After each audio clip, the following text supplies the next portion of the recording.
आदरणीय बंधुओं, माताओं व मेरी प्यारी बहनों, राधे राधे। आपका हमारे YouTube चैनल पर बहुत बहुत स्वागत है। बंधुओं, आज हम इस वीडियो में अश्विन मास की कृष्ण पक्ष की संकटा चतुर्थी की कथा सुनेंगे, जिसे सुनने सुनाने से गणेश जी की कृपा से सभी संकटों का नाश होता है, घर में सुख समृद्धि का वास होता है।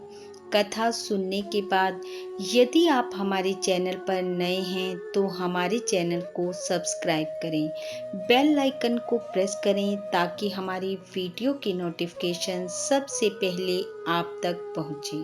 वीडियो को शेयर व लाइक भी जरूर करें। युधिष्ठिर ने पूछा कि हे कृष्ण जी, मैंने सुना है कि अश्विन कृष्ण चतुर्थी को संकटा चतुर्थी कहते हैं।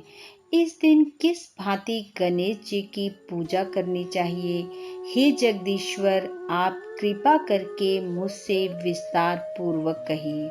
श्री कृष्ण जी ने उत्तर देते हुए कहा कि प्राचीन काल में यही प्रश्न पार्वती जी ने गणेश जी से किया था कि हे देव, क्वार मास में किस प्रकार गणेश जी की पूजा की जाती है, उसके करने का क्या फल होता है, मेरी जानने की इच्छा है।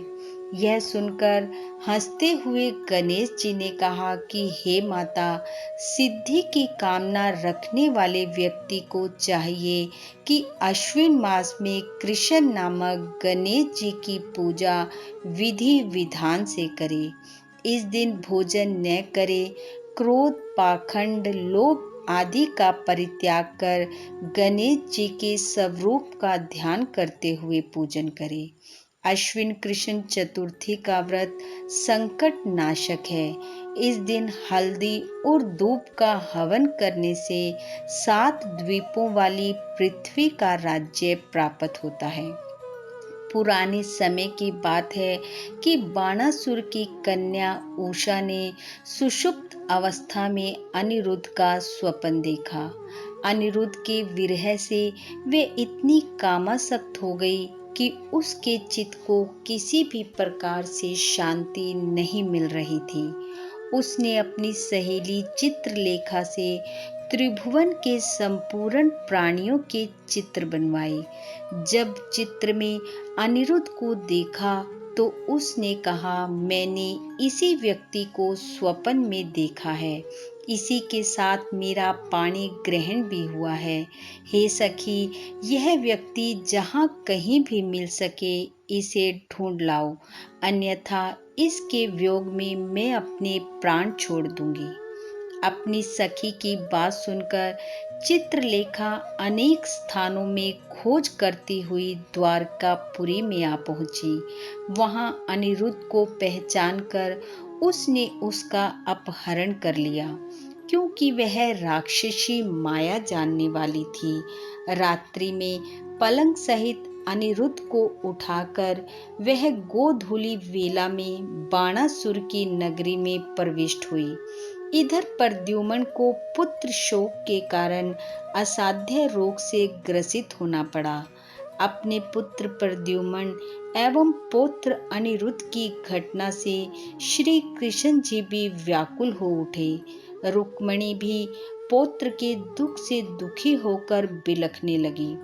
पतिव्रता रुक्मिणी खिन्न मन से कृष्ण जी से कहने लगी कि हे नाथ, हमारे प्रिय पुत्र का किसने हरण कर लिया है, अथवा वह अपनी इच्छा से ही कहीं गया है। मैं आपके सामने शोकाकुल हो अपने प्राण छोड़ दूंगी। रुक्मिणी की ऐसी बात सुनकर श्री कृष्ण जी यादवों की सभा में उपस्थित हुए। वहां उन्होंने परम तेजस्वी लोमेश ऋषि के दर्शन किए। उन्हें प्रणाम कर श्री कृष्ण ने सारी घटना कह सुनाई। श्री कृष्ण ने लोमेश ऋषि से पूछा कि हे मुनिवर, हमारे पुत्र को कौन ले गया? वह कहीं स्वयं तो नहीं कहीं चला गया?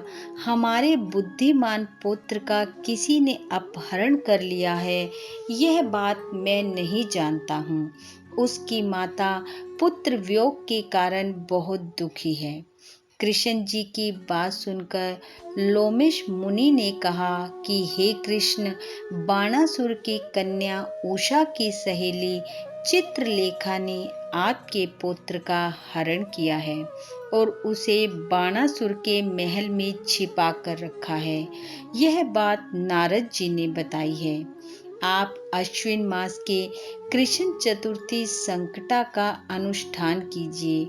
इस व्रत के करने से आपका पुत्र अवश्य ही आ जाएगा। ऐसा कहकर मुनिवर वन में चले गए। उन्होंने संकटा व्रत करने का उपदेश दिया। श्री कृष्ण जी ने लोमेश ऋषि के कथन अनुसार इस व्रत को किया। हे देवी, इस व्रत के प्रभाव से उन्होंने अपने शत्रु बाणासुर को पराजित कर दिया।